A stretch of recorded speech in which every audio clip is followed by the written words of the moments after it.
శుక్రవారాలు ఏం చేస్తే లక్ష్మీ కటాక్షం కలుగుతుందో ఈ వీడియోలో మనం తెలుసుకుందాం. శ్రావణ మాసంలో లక్ష్మీదేవి అనుగ్రహం సంపూర్ణంగా కలగాలంటే ఇంట్లో దీపం పెట్టాక ఒక శ్లోకం ఇంటి యజమాని కానీ యజమానురాలు కానీ చదువుకోవాలి. ఆ శ్లోకానికి ఉన్న గొప్పతనం ఏంటంటే, దేవేంద్రుడు తాను సంపదలన్నీ పోగొట్టుకున్న సంపదలు తిరిగి పొందటానికి పాలసముద్రం నుంచి అవతరించిన లక్ష్మీదేవిని ఒక స్తోత్రంతో ప్రార్థిస్తాడు. దాన్నే ఇంద్రకృత లక్ష్మీ స్తోత్రం అంటారు.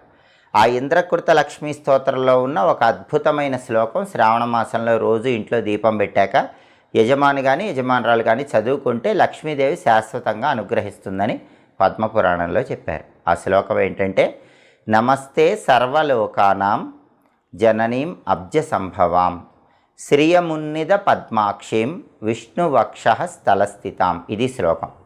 ఈ శ్లోకంలో ఉన్న అర్థం ఏంటంటే, నమస్తే సర్వలోక